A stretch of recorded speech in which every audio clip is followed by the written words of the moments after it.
Today, I am covering a topic of how do you eat if you love cardio? Running yourself into the ground for the sake of cardio is not the answer. This will not give you the results that you want. You will not perform well, and you also will not look good, and you will not feel good. You're doing the cardio, it's not working, and that's because the threshold has changed. You haven't changed anything about what you're doing. Internally, things have changed. So how do we do it? How do we do cardio without risking losing muscle mass and harming hormones? Hello, everyone, and welcome back to the latest episode of the Metabolism and Menopause podcast, where we help you understand this new body of yours. Maybe you've started to experience some hormonal symptoms, maybe you're post-menopause, but we know now that your body is inherently different, and those old fat loss strategies just really aren't cutting it. So it is time to learn how to work with this new body instead of against it, so you can open up those fat burning pathways, get your energy back, and feel confident again. So today I am covering a topic of how do you eat if you love cardio, right? Because you've probably heard on this podcast or on the internet where, if we're only doing cardio, we are typically seeing muscle loss, right? And we know muscle is very important for making our body better at burning calories, for supporting our hormone production, mitochondria and energy, making your body better at taking food and turning it into fuel instead of fat. But what if you like cardio? What if you like cardio and you don't want to give it up and you still want to get results? That's what we're going to cover today. So maybe you like running, maybe you like biking, maybe you like swimming, maybe you do triathlons or Ironmans or whatever crazy cardio things that I just can't even fathom doing. I ran track for a very long time. I did cross country. I've put in my miles. I'm done. But for those of you who still love it, let's dive into this, right? Because we know that particularly in perimenopause and menopause, we see struggles with women doing cardio, and it's just not really working anymore. A lot of women, go back to running to try and lose weight, and then it's like, what is happening here, right? So what actually changes in perimenopause and menopause first? Let's dive into that. Well, first of all, estrogen starts to decline. So you might be feeling more tired. We find that recovery is slower. It's easier to lose muscle, right? You're also more prone to bone density loss and injuries. Not where we want to be, right? We also know progesterone's dropping, which means that we are struggling with typically sleep disturbances, mood changes, increased body temperature at nighttime, which can lead to fluid retention. We can see more inflammation. Poor recovery, not great for fat loss, also not great for wanting to do the cardio, right? We also know your ability to regulate cortisol decreases because estrogen and progesterone are dropping. So like you've probably heard me mention on a couple podcasts before, estrogen and progesterone help us deal with more stress. But as they decline, before you'd have a 9 out of 10 and cortisol would go up. And when cortisol goes up, we see hormone production goes down, blood sugar gets worse, thyroid function slows down, our body is worse at burning calories, muscle mass starts to decrease, our detoxification gets worse, we see more inflammation, our energy goes down, our gut health gets worse, we see more bloating, we don't feel great, we're storing fat, we're losing muscle, we feel like garbage. Okay, so before that wouldn't happen until we got to a 9 out of 10. Now when progesterone and estrogen goes down, now it only takes a 5 out of 10. So before you could handle, your kid waking you up in the middle of the night, you're stressed and worried, you're dealing with deadlines and dealing with sick parents, and then your dog poops on the floor and you're going from this place to this practice and you're go, go, go all the time. And then people are asking you what's for dinner and it's a lot, but you could handle it. And now the scenario doesn't change at all. And all of a sudden now you start gaining weight and you're feeling inflamed and you're frustrated, you're doing the cardio, it's not working. And that's because the threshold has changed. You haven't changed anything about what you're doing. Internally, things have changed, which means now we got to adjust, right? And so when we are looking at all of these things, we need to look at, if we want to do cardio, how can we fuel properly? How can we deal with stress? How can we, do things to counteract all the negative things that are happening in our body that are, pushing us to fat storage and all these things that we don't really necessarily love? How can we counteract that? Because cardio will typically make that worse. It's a bigger stress on our body. We start losing more muscle mass. We see belly fat gain, all these things. So how do we do it? How do we do cardio without risking losing muscle mass and harming hormones? Let's go there first. 1, protein. Protein, right? Aim for 0.8 grams per pound of body weight. We want to aim for 25 to 35 grams of protein per meal, especially post-workout. This is going to help you with muscle repair. It is going to help support your lean mass, support your bone density, and your metabolism. Those are all things that significantly get worse as estrogen declines. So protein will help counteract that. So track your protein, okay? Track your protein. If you're not where you're supposed to be, increase slowly, because if you go from 60 grams of protein to 120, you will not poop for 5 days and you will feel like garbage. You will be so bloated because protein is harder to break down, which is awesome because your body actually burns more calories breaking down protein. So you could have the exact same calorie intake, but if you have a higher amount of protein one day versus the other, you can burn way more calories on the higher protein day than the non-protein day, even though calories were exactly the same. You don't change anything else in your day. Awesome. So get your protein in. Number 2, carbohydrates. This is most important and often missed. If you are someone who loves cardio, carbohydrates have to be in your diet. The more active you are, the more stressed you are, the worse your sleep is, the more carbohydrates you typically need. Okay.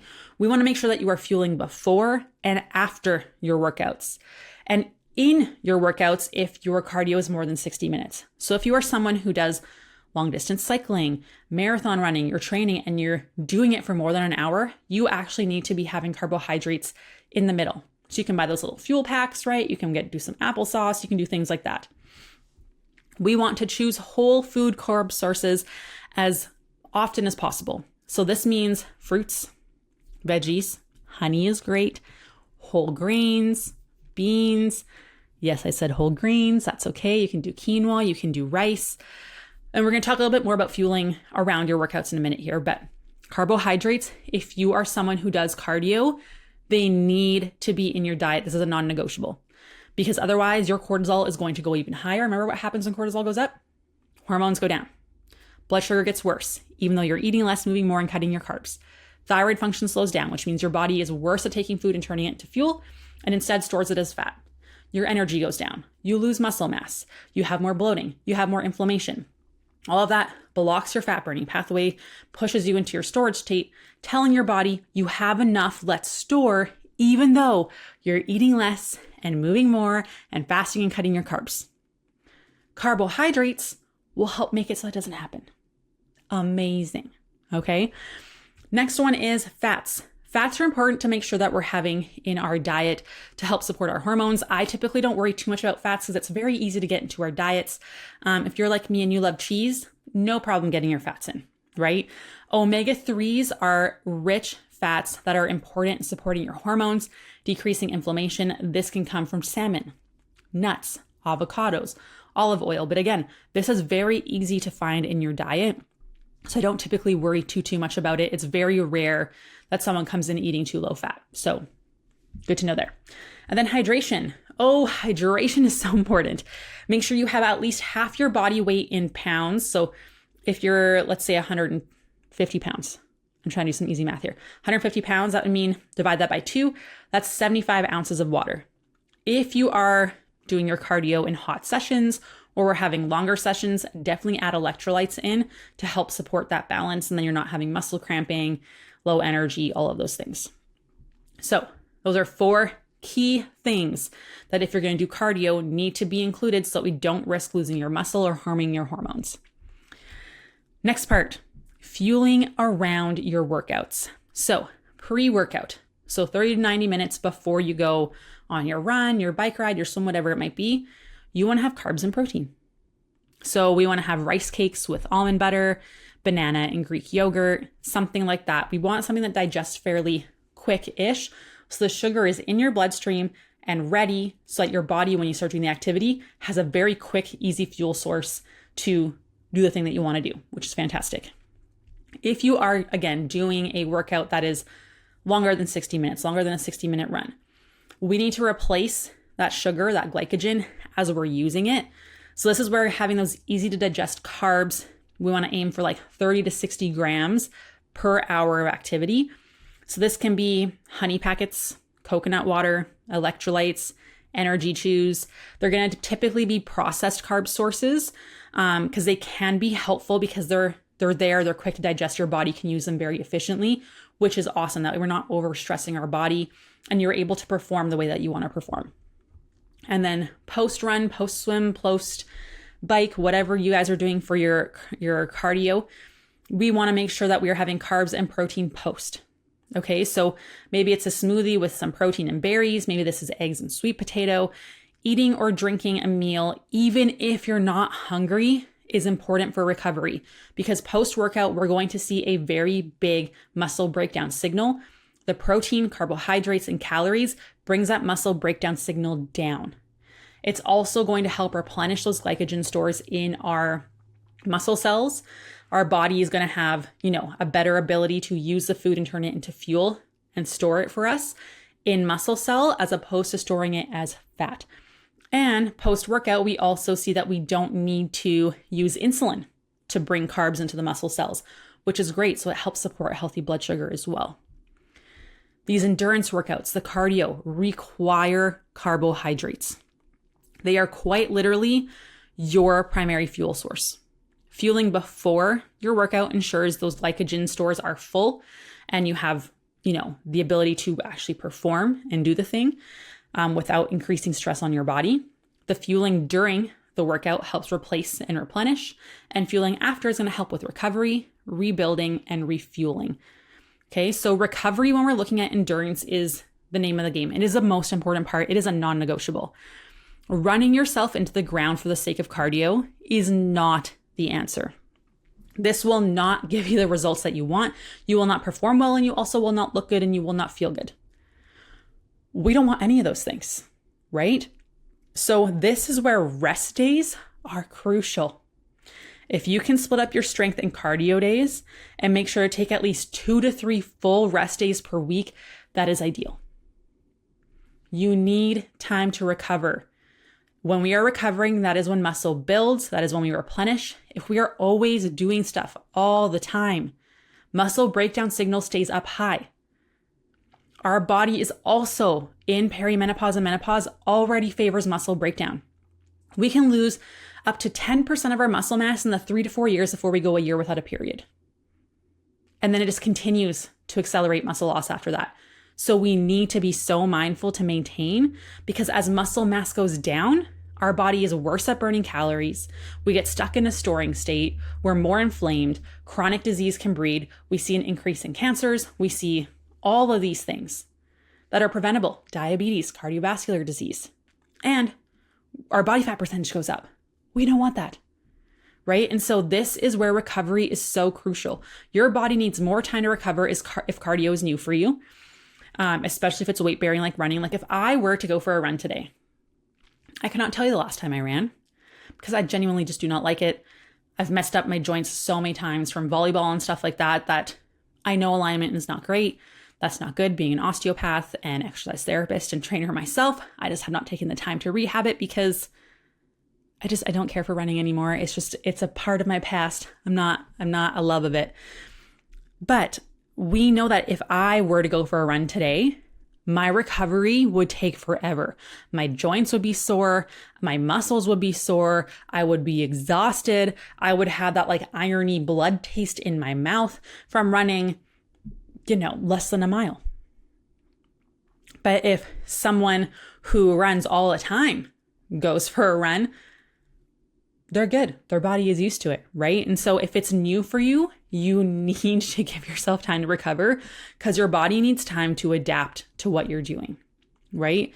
And it's not just like your cardiovascular system, it's your joints need time to recover and adapt and get stronger. Your tendons, your ligaments, your muscle. So start slow and increase slowly. Like if I were to start today, I think I would start with 1 kilometer maybe, and it would probably be so slow. And then I think I would probably increase, and I would do that maybe once a week. Then I would add 1 kilometer and do 2 days a week. Then I might try and increase my speed a bit. And then I would try and increase my distance on one day. But this would be over the course of like months, because your body needs time, because it's a new stress to you. Like your body needs time to adjust. So when should you do cardio is the next question I always get. 1, when you're eating enough food. If you are not eating at maintenance, you probably shouldn't be doing any cardio, right? When you start a calorie deficit, starting to train and, train for a 10K or whatever you want it to be, like it shouldn't be when you're starting a calorie deficit. You should be at maintenance when you're starting this, because your body needs fuel to perform these things. And these events require maintenance calories or even more in order for you to, one, do them effectively, avoid injury, be able to recover, and so it doesn't affect the rest of your life, your hormones, all the things.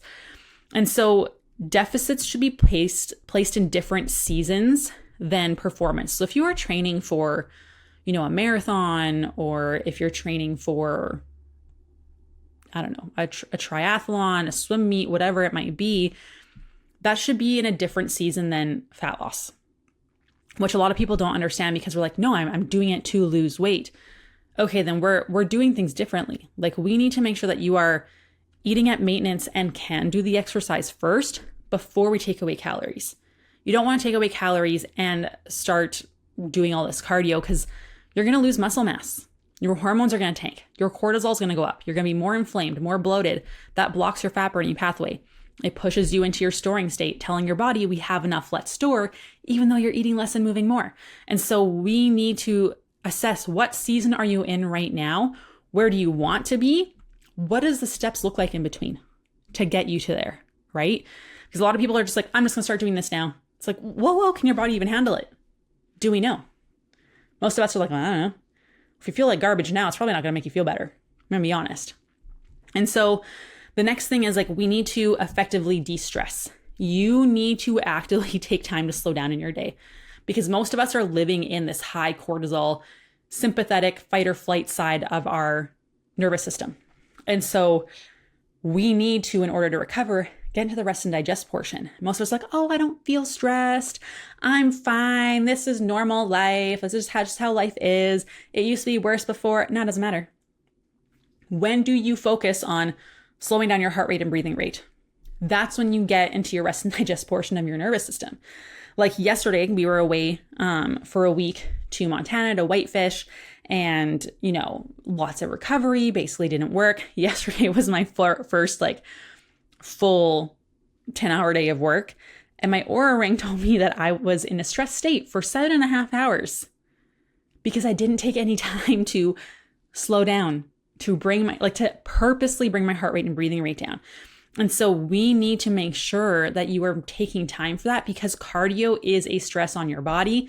Again, when stress goes up, that means cortisol goes up. We see more inflammation, hormone production goes down, blood sugar gets worse, thyroid gets worse, detoxification gets worse, energy goes down.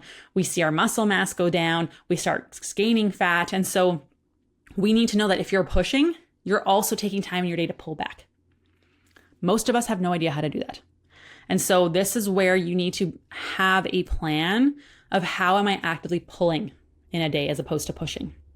Because most of us are just pushing through the day, just grinding through. We're bulldozers, ignoring our bodies, right? And then the other thing too is, we need to make sure that you're already strength training at least 2 days a week, because building muscle needs to continue to be a priority. I did a podcast episode 2 days ago on how to build, or 2 episodes ago on how to build muscle and maintain muscle mass over 40. And that includes how to work out and how to eat. So you can go back to that episode. But it's really important to send the signal to your body to maintain and build muscle mass when you're training for endurance, because your body is already in a state where it wants to prioritize muscle breakdown. Cardio amplifies that. We need to counteract that with enough food, enough carbs, enough protein, and proper resistance training without overstressing your body to maintain what you have. Very, very important. So those are kind of 3 things that you need to make sure that you have in place before you add in cardio, which is making sure you're eating enough food, we have enough de-stressing practices in place, and that you're doing strength training 2 days a week. Those are the 3 things that you need to have in place before adding in cardio. Then, how much endurance can you add? How much can I run? How much can I swim? How much can I bike? How much can I do whatever cardio I'm not aware of that there is out there? 1, start slowly. As mentioned, your body needs time to adapt. Your tendons, your ligaments, your muscles, they need time to be able to respond and get stronger to the stress of whatever thing that you're choosing to do. Strength trainings should still be your priority, especially in perimenopause, menopause, postmenopause. The focus needs to be on strength training because it's so easy to lose muscle already, and cardio will amplify that. So add in 1 day per week. That's it. 1 day of your cardio. See how you feel, how you recover. Be consistent with that for a few weeks. We'll see how things go. Then we can look at adding things in. But more does not always equal better. This is what people think. We need to find that sweet spot for you based on your lifestyle, how stressed you are, your job, your sleep, the kinds of foods that you eat, how much do you travel. All of these things are going to tell us, okay, how much can we actually add in before it's too much for your body? Because you have this bucket, this allostatic load of stress that your body can tolerate. And that bucket used to be really big. As your hormones go down, that bucket has gotten smaller.